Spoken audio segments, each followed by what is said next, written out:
log represents Oregon. I think they couldn't have picked a better symbol. All of a sudden, this guy came out of the rafters with a chainsaw, ran out on the field and cut a slice of wood. Being from a logging town, I just got that connection right away. It's a token to the history of the club. It's a thank you to the fans for their support. It's something that makes the relationship between our team and the city special. We're way beyond t-shirt guns and halftime giveaways. Uniqueness is what really makes this sport and this community amazing.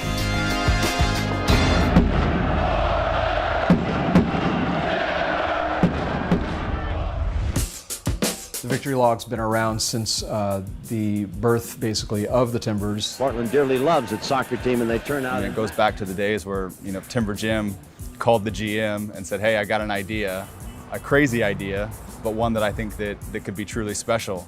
We felt like it was kind of dead. The crowd wasn't really supporting the team. One day I called up the general manager and I said, I want to bring a chainsaw in the game. And I'll take the chain off, make it safe. Oh, hell, who is this? He called me into his office and he says, I want to do something where we're sawing slabs off of the log. I said, so what do you want me to do? He said, just saw slabs off of logs whenever they score. I figured if it's going to do this, I'm going to do it all the way. So I'd do some backflips, handsprings, and I climbed 110-foot light poles. I had a chainsaw on a short lanyard, so I fired that thing up. Game changer. 2008, when Jim announced his retirement, I knew it was something I really wanted to be a part of. Every time one of the players scores, I go out there and cut a slice off of it, parade it around the stadium, and then at the end of the game, give it to the player who scored as a trophy for his goal. If the keeper gets a shutout, we'll get one for him as well. To have a slab is nice because I've scored in other places and it's not the same. To have a little piece of my history was something very special to me and will always be special to me. The shot is on and it's delivered! I was at a game, we were playing Minnesota's 2004. Somebody tapped me on the shoulder and said, you got to go home. We were winning. I didn't want to leave. I cut another slab and then they come up and said, you got to go home, dude. We lost our child. She was in a car. She was wearing her seatbelt. It's a violent collision. But Hannah's the only one that died. The Timbers Army wrapped me and my wife up big time.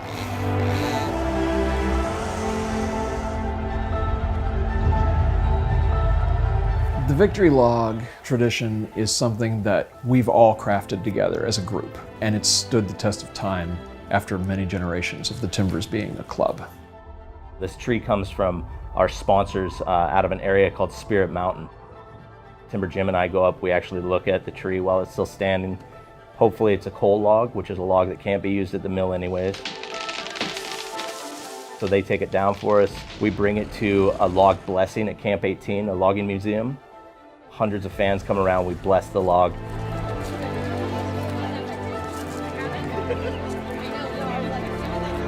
May your house be strong of beam, firm of wall and rafter, built with timbers from a dream, girded well with laughter. May it have a winding stair with a lover's landing, windows to let in the air, the light of understanding. May your home have a roof of faith for every change of weather, and love upon your hearth to warm your years forever. Go Timbers! It just became this commonplace thing for us to all put our hands on the log. We fill it with good energy and that it will transform into goals, and each goal will be sliced off. The Victory Log is a symbol. There's potential in that log. So that's what the Army's waiting for that magic moment.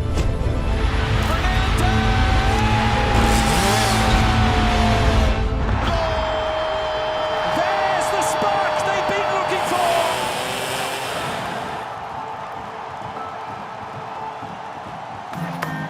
The log slab is a token to remember that goal by, but it's also an opportunity for you to thank the supporters for what they do. The connection between club, players, Timbers Army is sacrosanct. That's what it is. It's a connection with the fans. Traditions happen over time. The more the years pass, the more it makes me think, how many more individuals will come in here and contribute something unique as well? How much joy will they get from it? And how can we help them to achieve that much joy?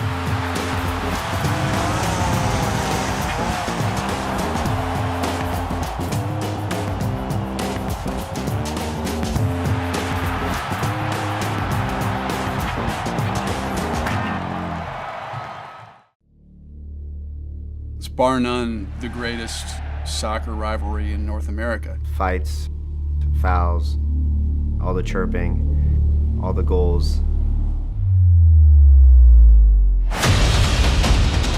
The intensity of the environment. Sandwiches thrown under our bus as we're driving up the stadium, the finger gesture, you know, all that sort of stuff. It's bragging rights, it's rights between which is the best city. Who are going to be your players that step up for those games? I hate losing to Portland, and that's just the reality of things. Just beat Seattle, and that's the only beat them.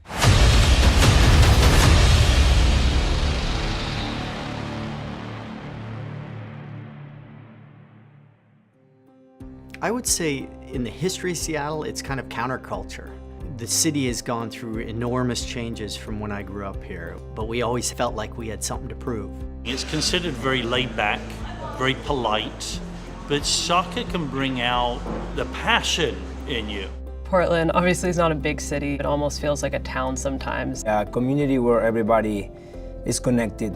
There's a sense that because of the idea of keeping Portland weird, that maybe there's some counterculture element to it. But I also think that this is a town that's very passionate about its sports, and there's not a lot of professional sports here. So you have a lot of fans of the Timbers. We have the Timbers Army, and I think everything in the country fails by comparison. The fans, just as much as the players, hate losing to Portland. We hate them, they hate us, and we like it that way. It's a battle in the field, and there's a battle in the stands and in the stadiums. We're at a state in the league where there's a lot of rivalries brewing, but the Timbers Sounders has one thing that nothing else has. It's history. Oh, the Sounders playing it, making it, playing the game to win. It started in the 70s.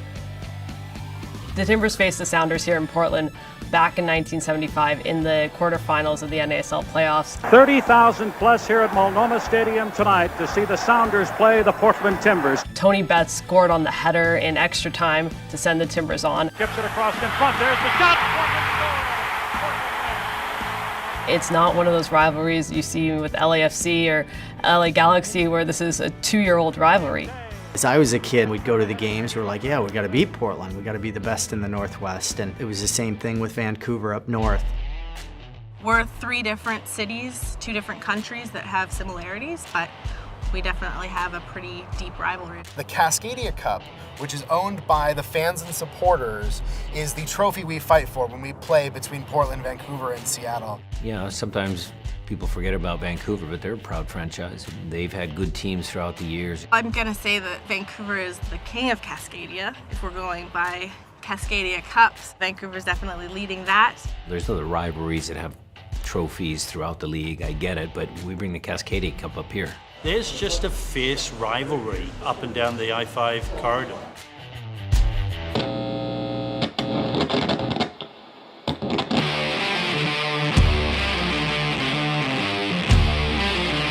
Start to look at the personalities involved as far as who are the villains and who are the heroes. That gives the rivalry even more intensity. I just don't like Clint Dempsey. Dempsey has been given a red card as well, has he? Chara, always competing and fighting and getting little kicks in. Ozzie Alonso was more a villain for me. Will Johnson, just the way he played, it seemed dirty. Roger Levesque. Roger Levesque's got to be Roger Levesque. Yeah, Roger Levesque. Going back to the goals he scored here, but particularly that 2009 US Open Cup game where he scores 48 seconds in. He made a great run into the near post, beat the goalkeeper, and Nate Jakwa comes and he chops him down in Timbers Stadium. One of my fondest moments. It's the most iconic image for Seattle Sounders fans, and it was on their pitch. So that's what made it even sweeter. The Roger Levesque celebration, I think that's something I won't speak about. But after that, interestingly, it's not players. Caleb Porter, the coach that whines constantly with the most punchable face in the history of the MLS. I think it really annoyed us that he's the coach that got him the MLS Cup.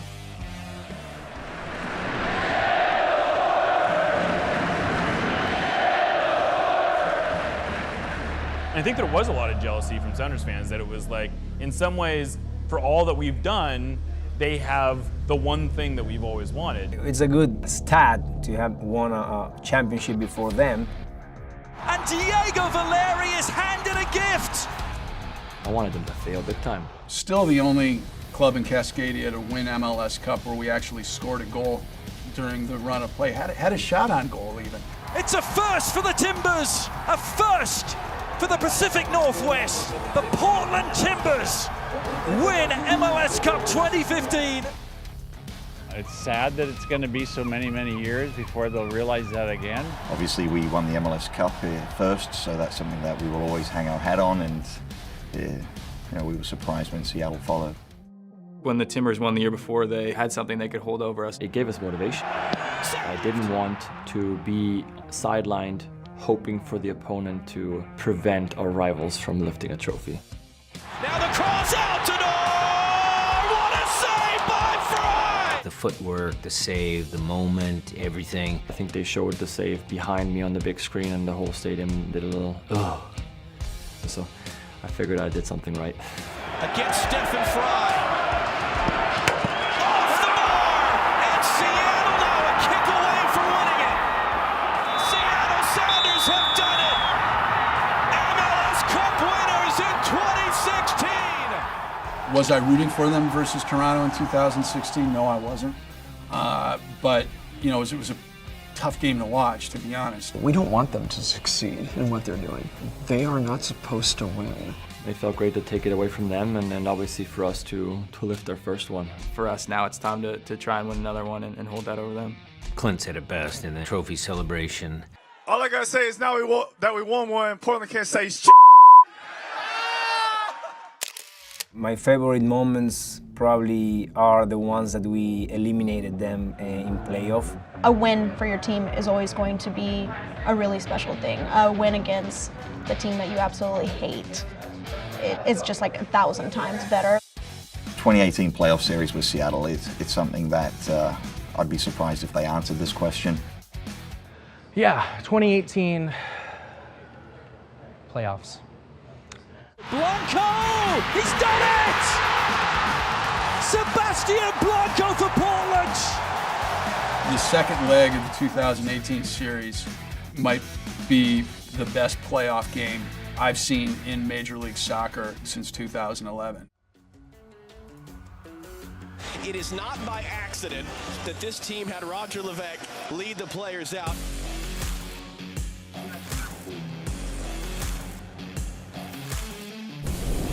Every Timbers win against Seattle is a favorite memory, but for me it was probably the Blanco goal.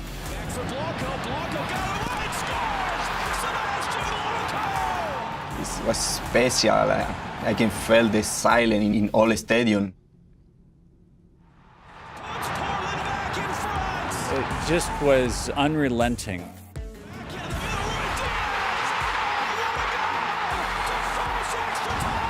We deserve to win, but Portland is a very sneaky team. Some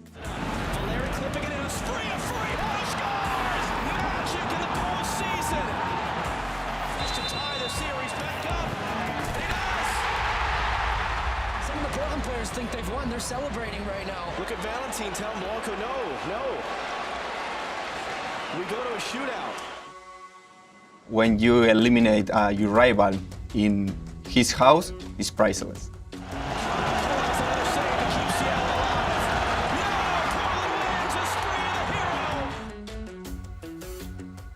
I was a little sore after that game. It could not be a more perfect night here in the Pacific Northwest.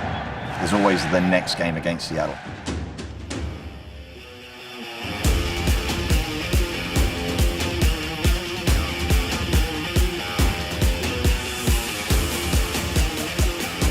He's going to shoot. It's off the bar. Fernandez scores on the rebound. You can see a Kimke. He knocked it away. Valerian Blanco both wide open.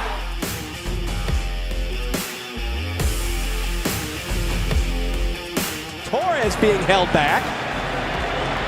Oh, here we go. As nasty and ill-tempered as you would have hoped. I'm not sure if you can overhype this rivalry. The passion you see from the fans on both sides is incredible. You see the fight that the players give in every single game, but it feels like when they play Seattle, they're warriors. You think that normal games are loud and rowdy? It's a whole nother level. When people talk about MLS, Seattle-Portland rivalry is always mentioned.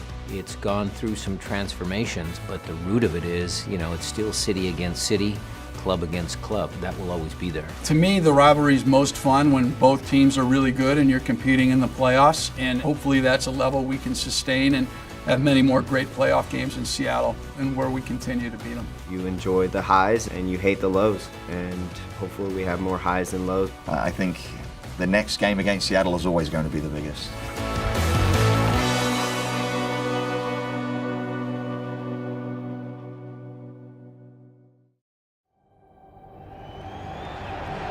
We were all just kind of like in awe of that moment. I just remember just being like, do I believe what I'm seeing? Just absolute shock and awe. What a ridiculous night. What a ridiculous night.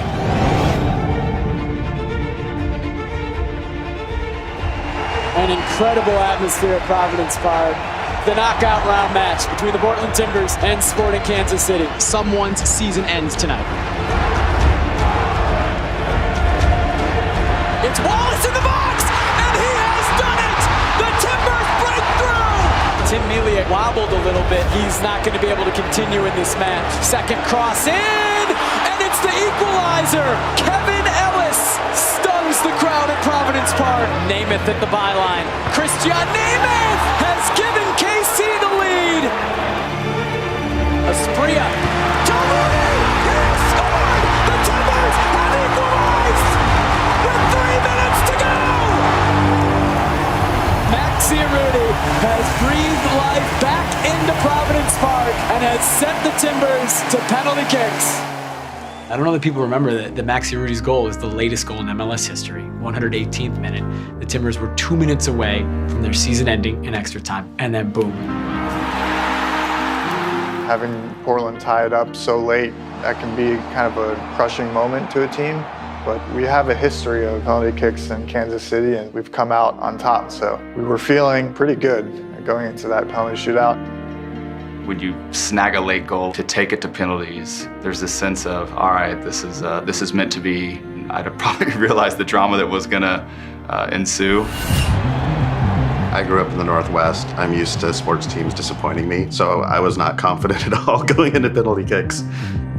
We got together and Caleb Porter, our coach at the time, handed out the list and said, hey, these are the first 5 guys shooting. And he read off the names, and Reggie and I were kind of looking at each other like, you sure you got this right, man? You make subs in games, so sometimes maybe some of those guys aren't available. But John actually had a very good sense for penalty kick shootouts. Kempen had a sheet that supposedly had where guys go, but there's probably not much on Liam Ridgewell and Nat Borchers and where they've gone in their history. There's a lot of different statistics that have been done around penalty kicks, but there's some things that are secret sauce that we keep to ourselves. Diego Valeri will take first for the Timbers. Valeri is like our captain. Here's our talisman. Valeri is saved by Kempen! It was the first one, and I missed it. So I was thinking about my mistake. Missing our first penalty, I was thinking it's gonna be a tough one. Now Benny Feilhaber, 5 for 5 in the regular season. He finishes and gives KC a 1-0 lead. You have to be confident when you take a PK. It's hard though, it's nerves. You get up there and the distance between the penalty spot and the goal looks a heck of a lot farther than 12 yards. When Nat stepped up, he was so decisive. There wasn't any sort of question. He's like, I'm gonna bury this. I'm gonna just stick into the corner. And then we did that salute. I think it just brought a lot of the energy back. It wasn't just that he scored, it was the way he scored it that mattered. The Timbers Army is no fan of Dom Dwyer. Saved by Kawarse! So it was nice to have him get stuffed. Liam Ridgewell for the Timbers, who slots home coolly. Graham Zusi back on level terms. Now the team's first ever captain, Jack Dewsbury. He wasn't a regular starter, but he was still like Captain Jack, that's what we called him. Dewsbury sends it into the Timbers Army. To miss, especially being the 4th guy with only a couple shooters to go, it runs through your mind. The season's over because of you. Matt Beasler. And he sends it over! penalty kick shootouts, momentum shifts really quick. Arudi scores! Paulo Nagamura. Jorge Villafana saved by Kempin. And now Kansas City can win it. I feel like there was multiple times in that shootout we were going to win. It just felt like we were so close. Kevin Ellis. And it's off the post! We go on! And now the pressure on KC. Sony Mustabar. One more round. Darlington Nagbe. Pressure back on Kansas. Jacob Peterson. We're going to a 9th round. Anytime you're in sudden death, you miss a penalty kick, you think it's over. Elvis Powell. Saved by Kempin. This wasn't the first time they had an opportunity to win it. And so when they came up the second time, it was almost like, all right, we had our one chance. We got out of that one unscathed. But to do it twice is, probably not realistic. Saad Abdul Salam, a rookie. Another chance for KC to win it. We had been planning to not talk when the game ends, to let the pictures do the talking. And I'm thinking, all right, this is their second chance to end it. They're gonna end it.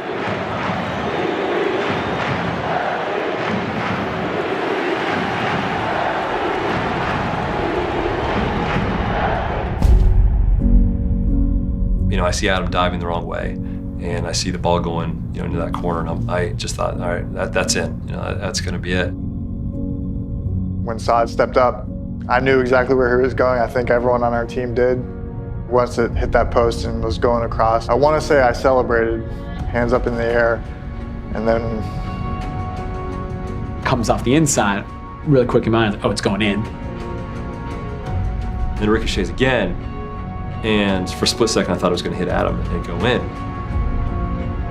Just absolute shock and awe. Seemed to just defy physics.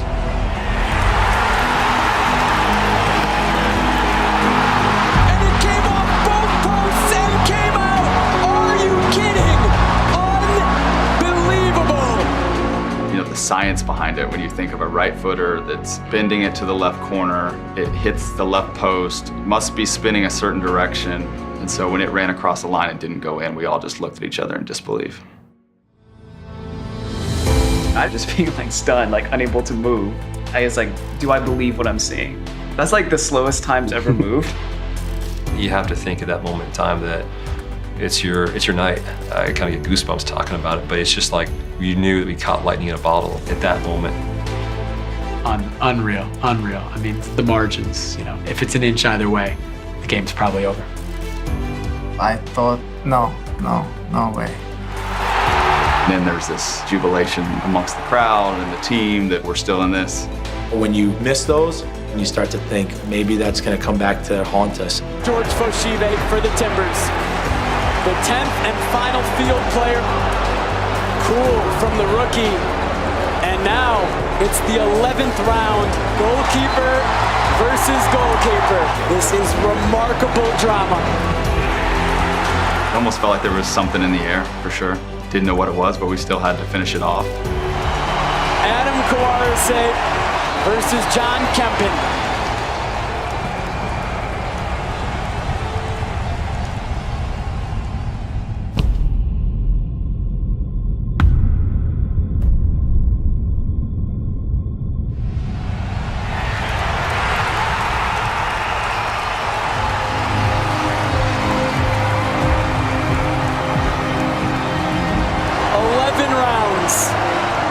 And the Timbers are going to the Western Conference semifinals.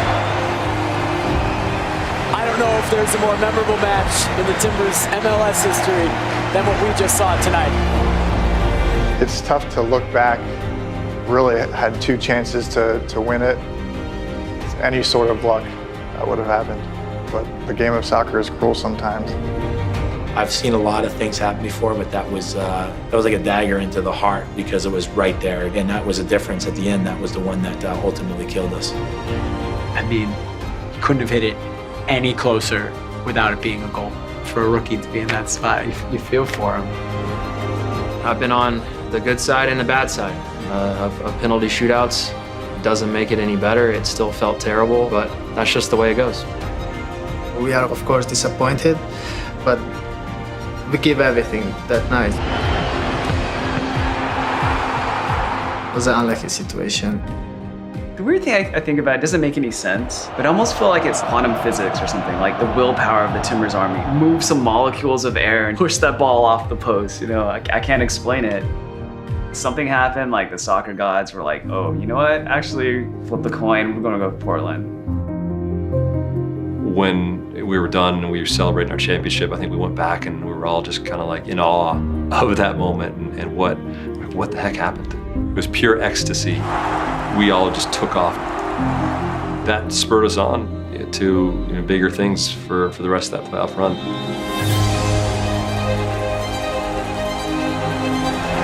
The best part for me was seeing our fans stick with us through thick and thin. To go through the hard times and come out on top the way we did in 2015 definitely meant a lot for me in my career. That's a pretty emotional thing for a lot of folks. That atmosphere, that night, still to me is the best that I've seen in my career covering sports. There are so many little plot lines in that match that make this one of the best games in MLS history. What a ridiculous night. What a ridiculous night.